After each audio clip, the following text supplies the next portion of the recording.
नमस्कार। आज हम खेती से जुड़े एक बहुत ही जरूरी लेकिन अक्सर नजरअंदाज किए जाने वाले विषय पर बात करने वाले हैं। वो रासायनिक खाद और कीटनाशक जिनका इस्तेमाल तो तेजी से बढ़ रहा है, पर उनके पीछे छिपे हुए परिणाम क्या हैं? आइए इस छिपे हुए सच को जानते हैं। एक सवाल अक्सर हमारे सामने आता है, जल्दी और ज्यादा फसल। क्या इसका मतलब सच में बेहतर खेती है? मतलब फटाफट फसल उगा लेना ही क्या कामयाबी है? चलिए आज इसी सवाल की गहराई में उतरते हैं। तो आज का हमारा सफर कुछ ऐसा रहेगा। सबसे पहले हम समझेंगे कि ये जल्दी मुनाफे का वादा क्या है। फिर देखेंगे कि इसका असर हमारी मिट्टी से लेकर हमारी सेहत तक कैसे पहुंचता है। इसके बाद किसानों के बढ़ते खर्च और घटते मुनाफे की बात करेंगे। और फिर एक बेहतर विकल्प यानी प्राकृतिक खेती को जानेंगे। और आखिर में ये समझने की कोशिश करेंगे कि ये सब हमारे भविष्य के लिए इतना जरूरी क्यों है। तो चलिए शुरू करते हैं पहले पड़ाव से, त्वरित लाभ का वादा। आखिर ये रसायन है क्या और किसान इनकी तरफ इतने क्यों खिंचते चले जाते हैं? देखिए, खेती में मोटे तौर पर दो तरह के रसायन इस्तेमाल होते हैं। एक होती है रासायनिक खाद, जैसे यूरिया, डीएपी, पोटैश। ये पौधों को आप कह सकते हैं इंस्टेंट एनर्जी या पोषण देते हैं। और दूसरे होते हैं कीटनाशक, जिन्हें कीड़े मकोड़ों और बीमारियों को खत्म करने के लिए स्प्रे किया जाता है। इन दोनों का एक ही मकसद होता है, फौरन रिजल्ट देना। और इसमें कोई शक नहीं है कि शुरुआत में इनसे फसल लहलहा उठती है, बहुत अच्छी दिखती है, और ज्यादा पैदावार का यही नज़ारा किसानों को बार बार इन केमिकल्स का इस्तेमाल करने के लिए हिम्मत देता है। पर असल कहानी तो इसके बाद शुरू होती है। और यहीं से कहानी में एक बड़ा मोड़ आता है।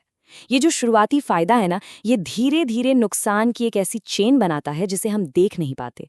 एक ऐसी अदृश्य श्रृंखला जो हमारी मिट्टी से शुरू होकर हमारी थाली और हमारी सेहत तक पहुंच जाती है। इस पूरे नुकसान की चेन में सबसे पहली कड़ी होती है खेती की नींव, यानी हमारी मिट्टी। जिस जमीन से हमें अन्न मिलता है, वही सबसे पहले कमजोर पड़ना शुरू हो जाती है। तो होता यह है कि लगातार केमिकल्स के इस्तेमाल से मिट्टी में जो लाखों करोड़ों फायदेमंद जीव होते हैं, वो बेचारे मर जाते हैं। मिट्टी एकदम सख्त पत्थर जैसी होने लगती है। केचुए, जिन्हें किसानों का दोस्त कहा जाता है, वो तो जैसे गायब ही हो जाते हैं। और नतीजा, मिट्टी की पानी सोखने की ताकत कम हो जाती है और धीरे धीरे जमीन की कुल पैदावार भी घटने लगती है। अब जाहिर सी बात है, जब मिट्टी ही बीमार हो तो उस पर उगने वाली फसल सेहतमंद कैसे हो सकती है? यहीं से अगला असर शुरू होता है, जो सीधा हमारी फसल पर दिखाई देता है। होता ये है कि मिट्टी में पोषक तत्वों का बैलेंस बिगड़ जाता है।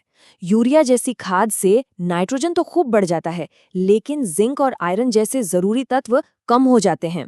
इससे पौधों की बीमारियों से लड़ने की जो अपनी कुदरती ताकत होती है, वो कमजोर पड़ जाती है। इसीलिए किसानों को बार बार कीटनाशक डालने पड़ते हैं और धीरे धीरे सब्जियों और अनाज का असली स्वाद और पोषण दोनों ही खोने लगते हैं। पर यह सिलसिला यहीं नहीं रुकता।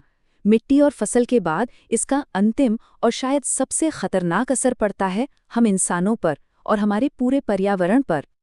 कीटनाशकों के जो अंश होते हैं, वो हमारे खाने मतलब सब्जियों और अनाज में रह जाते हैं। लंबे समय तक ऐसा खाना खाने से गंभीर बीमारियों का खतरा बढ़ सकता है। और सोचिए, सबसे ज्यादा जोखिम तो उन किसानों और खेत मजदूरों को होता है जो सीधे इन जहरीले केमिकल्स के संपर्क में आते हैं। इतना ही नहीं, ये रसायन मधुमक्खियों, पक्षियों और केंचुओं को भी खत्म कर देते हैं और बारिश के पानी के साथ बहकर हमारी नदियों और तालाबों को भी जहरीला बना देते हैं। आप जरा आर्थिक पहलू पर भी नजर डालते हैं। ये सिर्फ सेहत और पर्यावरण का मामला नहीं है, ये किसानों की जेब पर भी बहुत भारी पड़ता है। ये निर्भरता का एक ऐसा दुष्चक्र है जिससे बाहर निकलना लगभग नामुमकिन सा हो जाता है। ये चक्र कुछ ऐसे काम करता है। किसान अच्छी फसल के लिए रासायनिक खाद और कीटनाशकों से शुरुआत करता है। समय के साथ मिट्टी कमजोर होती है तो अगली बार उतनी ही फसल के लिए और ज्यादा खाद और दवा डालनी पड़ती है। उधर कीड़े भी इन दवाओं के आदी हो जाते हैं, उन पर असर होना बंद हो जाता है। तो फिर किसान को और ज्यादा या फिर और महंगी दवाएं खरीदनी पड़ती हैं। बस हर साल लागत बढ़ती जाती है और मुनाफा घटता जाता है और एक दिन खेती करना ही मुश्किल हो जाता है। तो सवाल ये है कि क्या इसका कोई हल है? जी हाँ, बिल्कुल है। और यहीं से कहानी एक बहुत ही पॉजिटिव मोड़ लेती है। इसका जवाब है प्राकृतिक खेती, यानी प्रकृति के साथ मिलकर काम करना, उसके खिलाफ जाकर नहीं। और ये सिर्फ कोई किताबी बातें नहीं हैं, आज हजारों किसान इन तरीकों को अपना रहे हैं। जीवामृत और घन जीवामृत से मिट्टी को फिर से जिंदा किया जा रहा है, बीजामृत से बीजों का इलाज हो रहा है, वर्मी कंपोस्ट यानी केंचुए की खाद से जमीन को ताकत मिल रही है, और नीम से बने घोल से कीड़े भी भाग रहे हैं। ये तरीके सस्ते भी हैं, असरदार भी हैं और हमेशा काम आने वाले भी। तो अब हमारे सामने दो रास्ते और उनके दो परिणाम बिल्कुल साफ हैं। एक तरफ है रासायनिक खेती, जहां मिट्टी बेजान हो जाती है, लागत हर साल बढ़ती है और फसल का पोषण घट जाता है। वहीं दूसरी तरफ है प्राकृतिक खेती, जहां मिट्टी फिर से जी उठती है, लागत ना के बराबर हो जाती है और फसल ज्यादा स्वादिष्ट और पौष्टिक होती है। एक रास्ता हमें बर्बादी की ओर ले जाता है और दूसरा हमारी पीढ़ियों को संवारता है। तो हम सब एक ऐसे मोड़ पर खड़े हैं जहां हमें एक बहुत ही महत्वपूर्ण फैसला लेना है।